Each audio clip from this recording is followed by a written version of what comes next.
Hey, yo, what up? Welcome back. This is not a podcast. It's just my thoughts with Rob Markman. Appreciate y'all all. Love what we're building here. Shout out to everybody who watches, likes, subscribes, comments. All of it helps. Appreciate you all. And shout out to all of our community members and our monthly music club members. You can hit the join button if you're on desktop. Right under the video, there's a join button right there if you would like. For our monthly music club members, we have our own Discord, and where we just talk music and life and things, 24/7. And then we have every Sunday we have our own live stream where we all get on camera and talk with each other about music and the events of the week. So, definitely consider joining. All right. But, I love what we're building over here. And, what I promise is to always be honest with y'all. This is just me.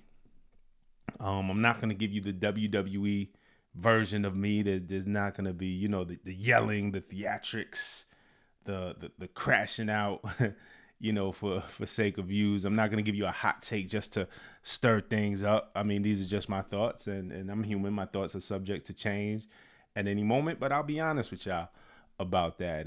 Because, that, I don't know. This is just what I believe in, man. Like, I know this is entertainment. And I know there's an entertaining aspect. I know a lot of guys who do this are entertaining. I'm probably less so, but I mean, the same me you see right here is the same me you're going to get if you encounter me in the streets. I promise you. So I'm going to be honest with y'all. Here we go. I never feel more old than when I listen to a Playboi Carti album. You know what I'm saying? And I know that's a me problem. You might have the same problem. I know that's a me problem. It's not even a criticism against Carti. It's maybe I'm just not the target demo. I know I'm not the target demo, but man, I be feeling all right, man. I be feeling youthful and exuberant, and then I put on a Carti album, and man, this shit ages me like 20 years. I'm like, yo. So yesterday, Carti dropped his new album, Music. Came out yesterday after a couple of years since A Whole Lot of Red. So this was highly anticipated. 30 tracks. It's a mix of that rage, turn up, new age, young boy type of wave. And, I'm going to be honest, when he dropped Whole Lot of Red, I was like, yo, this is not for me.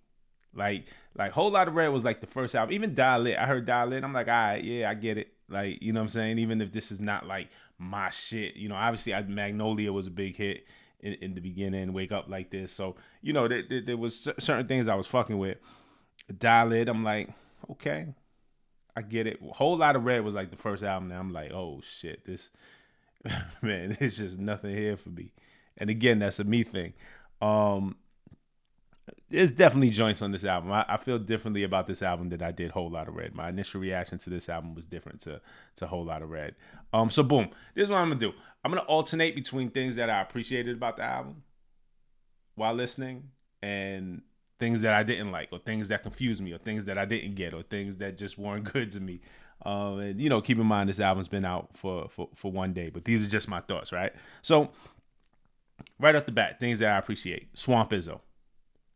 Having, the legendary DJ on this album, giving it that mixtape vibe, fuck with that. I thought that was dope. I think that's dope. I support that. I applaud that. I like that vibe on the album, like throughout, and just hearing Swamp Izzo throughout. So I think that was dope. Something I didn't get, I'm just going to lead right off the top. The raps. The rapping. Let's just get out the way. If y'all know me or y'all watch me, y'all know I'm a fan of raps. I'm a fan of creative lyrics, well thought out bars. I'm a fan of storytelling, alliteration, metaphor, similes, having a purpose, having an intention with your lyrics. I'm a fan of lyrics. I am. That's not Carti's aim. That's not who he is. And to his credit, he's never really pretended to be. He didn't lie to us. He didn't come out here and say, yo, man, check out this 16, son. Like, he didn't come out there like that. He didn't say, I'm really concentrating on these raps. I'm really concentrating on these lyrics. Put me in the lyricist category. He's never said that. So I knew what it was going in. You know what I'm saying? So I'm not like judging him based off of something he's not. But there wasn't very much for me to hold on to here lyrically coming from Carti. So That's something I didn't get off the album right away. On the other hand, I think the features were mostly dope, and I think the features kind of balanced it out. And I think the features gave me something to hold on to. Kendrick Lamar's on 3 records. I mean, that's the headline for everybody is Kendrick Lamar's on 3 records. Kendrick Lamar's on 3 records. He does the ad-libs on Mojo Jojo. Backdoor is closer to that smoothed out R&B. Let me talk to the ladies, but do it in my Kendrick type way. That's the vibe he's been on lately with 30 for 30 and Luther. So Backdoor kind of fits like in that 30 for 30 Luther category, smooth joint.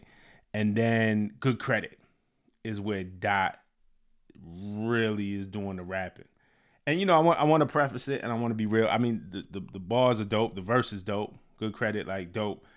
Not the illest thing I heard from Dot in the past year, but again, the bar for Kendrick now is here. The bar for classic Kendrick verses, the bar for just, especially over the past year, is here.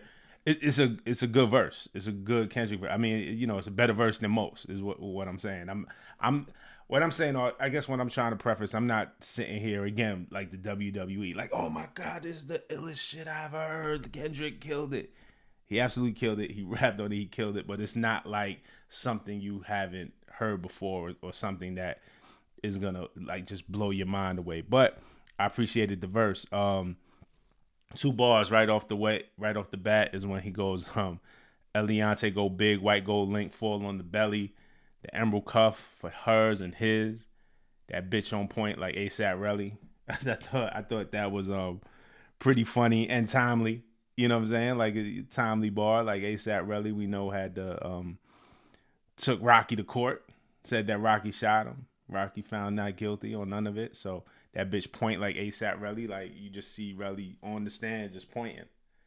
The camera probably went out of focus, but that bitch on point like ASAP Relly. I thought that was clever, dope line. And then my actually favorite line on the album, again, topical, very topical. The numbers is nothing, the money is nothing. I really been him, I promise. Say Kenny been heavy out west. I carried the weight. I'm Luka Doncic. He just maybe wrote that a month ago, maybe. You know what I'm saying? 2 weeks ago, 3 weeks ago.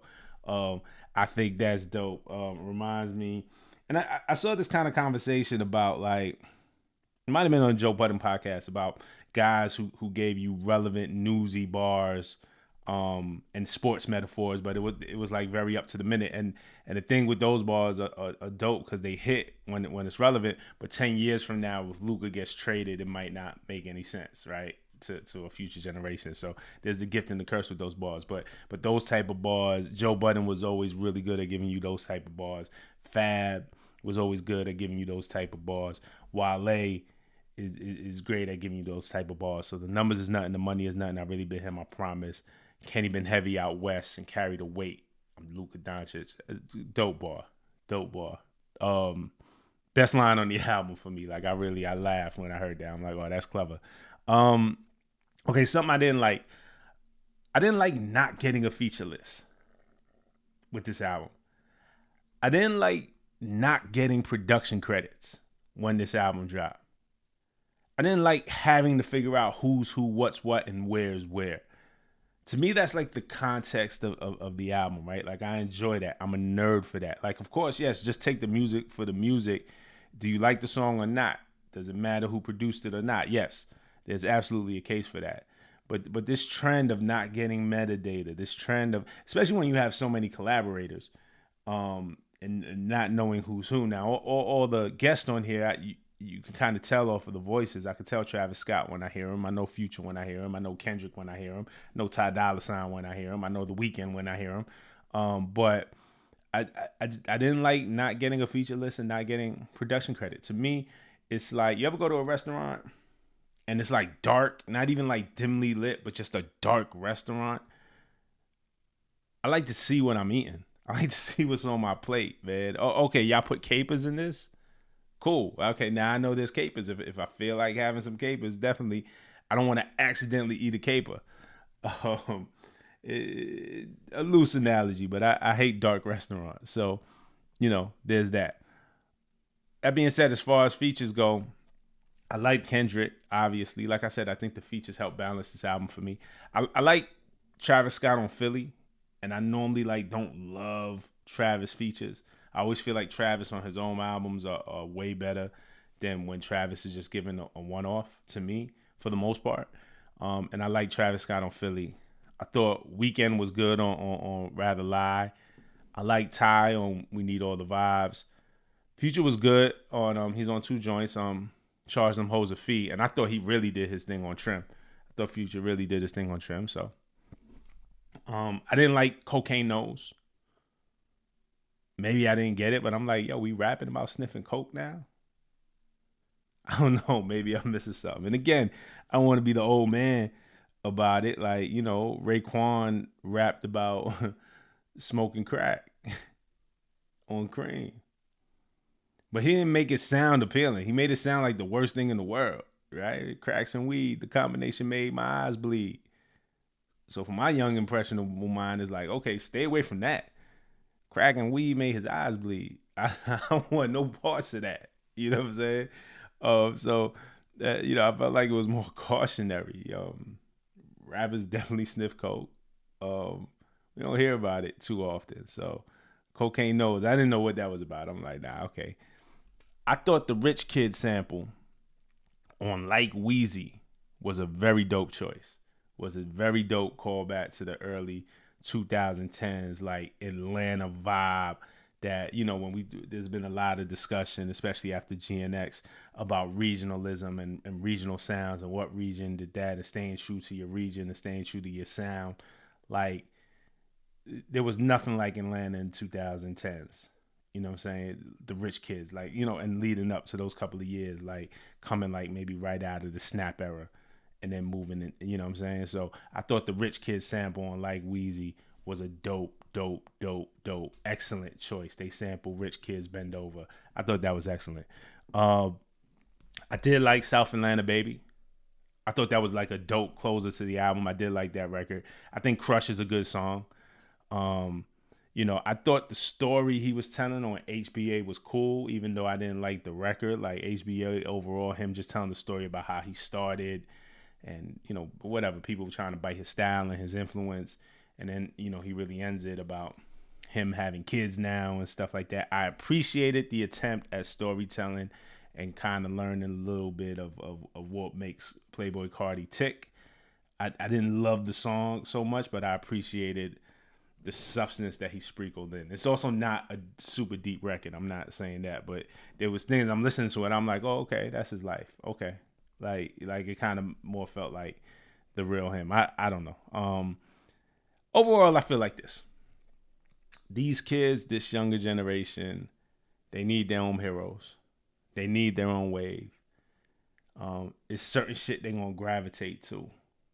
A certain frequency, that's all they own. I could tell you how dope Jay is, you know, and I could tell my kids this, I could tell my nephews this, I could tell just the young I could tell you how dope Jay is, I could tell you how dope Big was, I could tell you how dope Pac was, I could tell you how dope Nas is. And you could probably hear it and be like, oh shit, yeah, I hear why you fuck with them. But I was a kid when they dropped.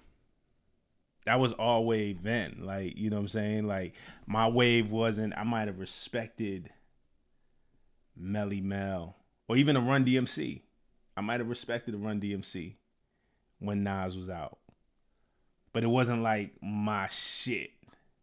You know what I'm saying? Like it was a subtle difference. Like, there's nothing like the music that comes out when you're 13, 14, 15, 16, 17, and you first get to leave the house and make your own choices and be off the porch, as they say. You're gonna connect to that period. And so for these kids, I get it. They need their own stuff, and I believe in letting them have their shit. You know what I'm saying? Like, I don't have to dictate. It's not for me. You know what I'm saying? I think the Rolling Loud, he's performing at Rolling Loud this weekend. The footage is gonna be crazy. I'm sure of it. But it's not for me. These kids are on some different shit. They on a different wave. It's exciting to them, so I get that part. But for me, this wasn't made for me. It wasn't intended. I wasn't like the target audience. You know, he's not in the studio like, oh, Rob gonna love this shit. He's not thinking about that at all. It's a whole different demo. It's a whole different target. And to that degree, I respect it. It's not for me. I probably won't go back to this album very many times. A couple joints on here, like I said, a couple choices that I really respect. But that's it. Those are just my thoughts. Let me know what you think in the comments. Let me know if you listen to Playboi Carti music and what you thought about it. Is this your shit? Is this your wave? Let me know, all right? Yo, and I'm going to drop another video today. I'm going to work on another video for y'all right now. It is the 10-year anniversary of To Pimp a Butterfly. So we're going to revisit that just a little bit. That's going to come later this afternoon, all right? Peace.